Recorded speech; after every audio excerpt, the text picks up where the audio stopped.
What's going on, fam? It's your boy Papa Swolio back with some more balls deep porch action. Oh, oh. Woo-hoo-hoo-hoo! That's deep.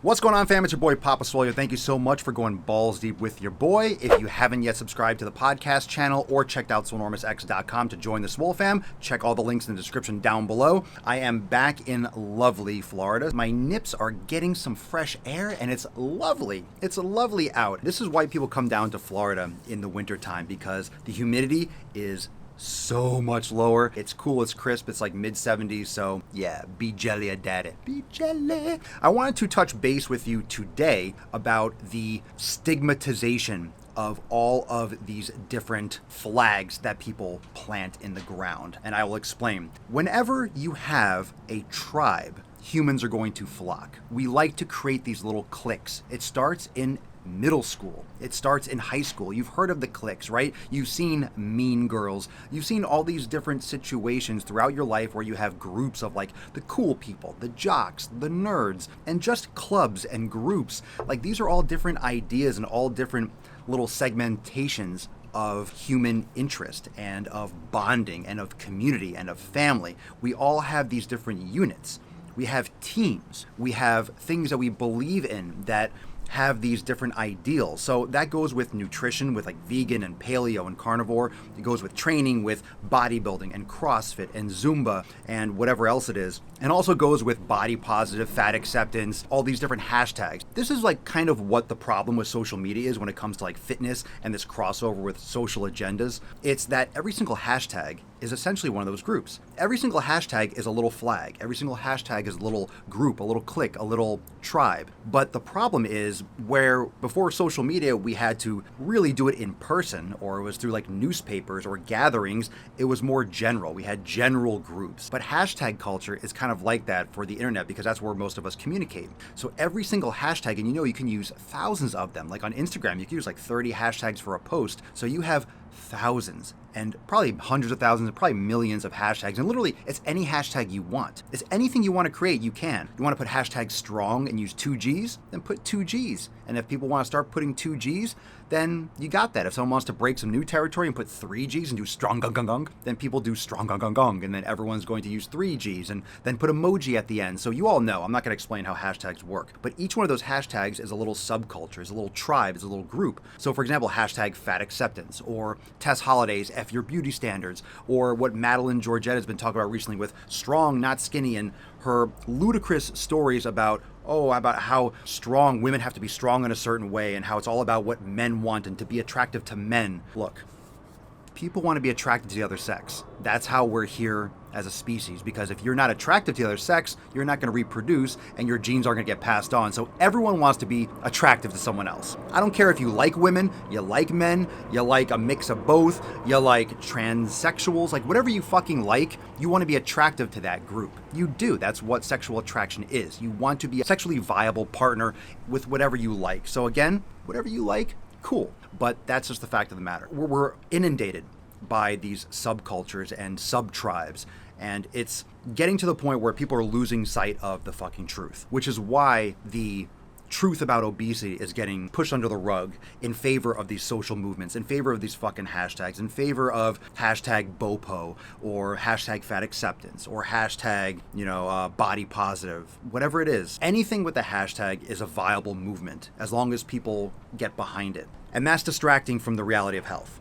That's distracting from people actually making long-lasting change. We make it seem like these social movements and these social ideas are more important than the actual, true reality of health outcomes. If you're obese, if you're not taking care of your health, you're going to have problems.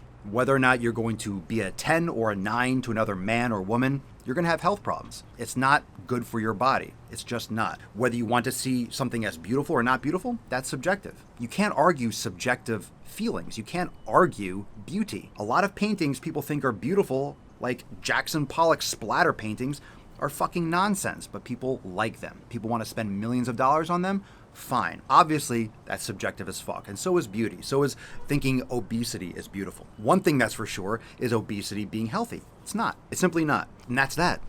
That's fucking that. the problem with these influencers that spread this nonsense about social issues, they put those in front of the health ramifications. And they think they're flying a flag, they're being altruistic, and they're helping so many people find themselves and love themselves. Love yourself, respect yourself. But that doesn't change that gravity pulls you towards the center of the earth. That doesn't change that the sky looks blue. It's just reflected light, so it's not really blue, but physics in your face. It doesn't change the fact that if I punch myself in the face, it's going to hurt. It doesn't change the fact that if you're obese, you're going to have a higher risk for medical problems. You're going to have problems with mobility, and it's just not healthy. And if you're training hard, you're lifting weights, you're eating properly, you're really going all in on your health, and you're really meditating, doing yoga, all those things I talk about all the time. If you're really doing all those things, you're not going to look like the person next to you. You're not going to look like a supermodel necessarily. You're only going to look as good as you can look. And again, that's subjective, but you're only going to look your way. So as much as you might do the same strength training program as someone else, your body, your figure, your shape, your end result is going to look different than someone else's. So you have to be okay with who you are because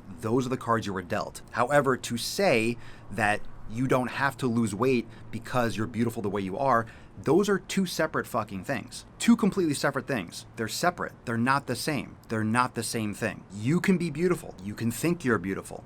No one else has to. You can believe that, but obesity is bad. Straight the fuck up.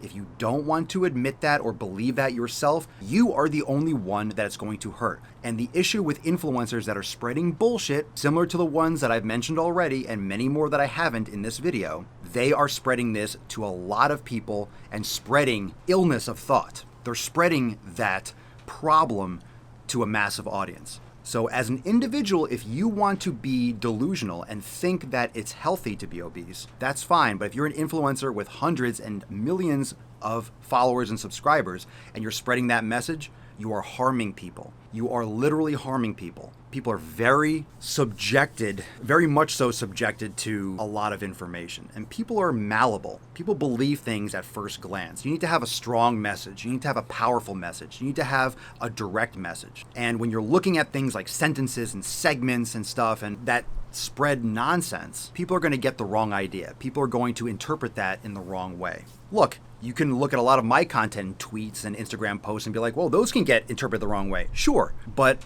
my message is clear and super consistent throughout all my posts.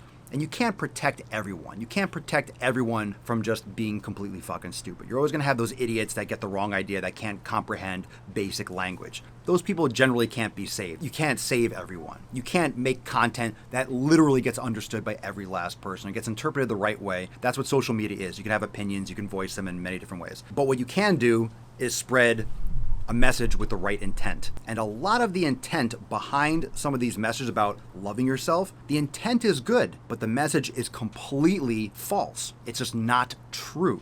It's factually untrue. And that's a huge fucking problem with people with massive audiences. So what are your thoughts on all of this? Drop it down below. I love social media. I think it's great. It's a great tool if you use it properly. If you abuse it and you do it things just for the attention without spreading a healthy message, by spreading lies and being deceitful and being manipulative with your audience, then it becomes an evil tool. But that's just like talking to a person. That's just like printing something in the newspaper. Okay, the internet is not bad. Instagram, YouTube, Facebook, they're not bad. It's how you use them. It's what you're allowing in your own face and what you're putting out there. So do it with the proper intent, but also be aware of the message you're sending and if that actually aligns with fucking reality. So what are your thoughts? Drop it down below. Again, the links to the podcast and Swolenormous X to join the Swole fam, all that's in the description down below. And I'll see you real soon for the next Balls Deep session. Peace. East Coast with the gang gang.